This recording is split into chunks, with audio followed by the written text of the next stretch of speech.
Hi, Lightning Maker crew. So we're going to talk about today how to design playgrounds. What are they? Where did they come from? And what makes one great? So there didn't used to be playgrounds. It used to be kids in New York City would just play in the streets. So these are some New York City kids about 100 years ago who would just wander the streets. They'd play baseball in the street. They'd play stickball in the street. But as you can see, all they had to avoid are some horses. Now, as we started to have cars, as we started to have other big vehicles, people became concerned that it was dangerous, that kids needed a place to play that was safe, that was just for them. And so we started to develop playgrounds um, because we realized that if kids can exercise, they're going to do a better job in school, they're going to be happier and healthier.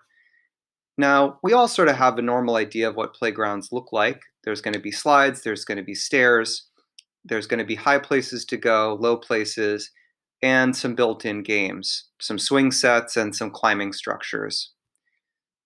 But playgrounds have changed a lot over the years. So, when they were initially built, this is one of the first ones here in New York City in Central Park. You can see it's made up of concrete and stone, and the one when I was a kid was made up of wood.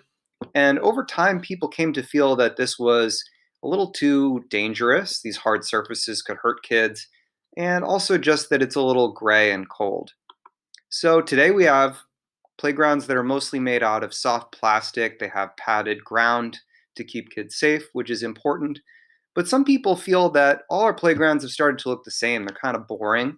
They all have the same bright kitty colors. So there's a movement now to design playgrounds that are built by kids themselves out of junk. It's called an adventure playground. So kids have nailed together crazy pieces of wood and crazy patterns to design their own playground. And some people think this is dangerous, but some people think it's better because it teaches kids how to manage their own risk, to decide how high do I want to go? Or do I think it's safe to build it this way? And make them think about it more thoughtfully. Also, one of the things that's happened in my life that I think is really cool is that adults have realized designing playgrounds is a lot more fun than designing your average building. You can make things really sculptural. This is a sculptor named Tom Otterness, who I'm a fan of, and this playground is in Yonkers, where Lorenzo lives. This is a playground that looks like a giant eel and a lighthouse. You climb up the eel's tail and you slide out of its mouth. Pretty darn cool, I think. And this playground has a giant lion that kids can climb all over, inside of, and through.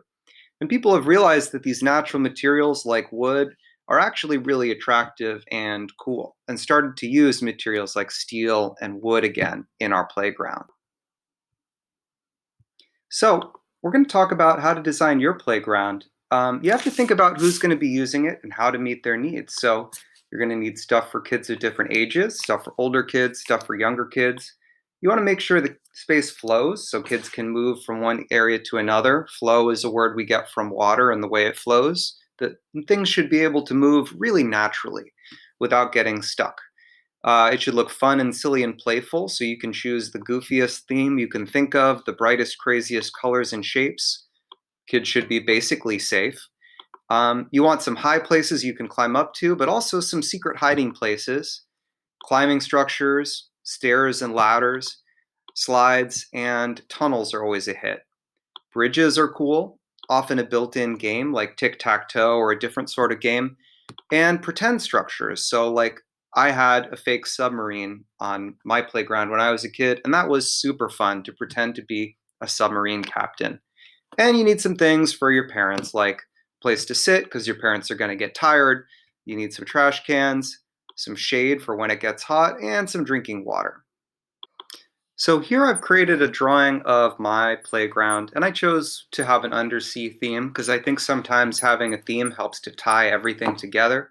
So I created a seahorse slide where you can climb up the stairs into the seahorse's mouth and slide down its tail.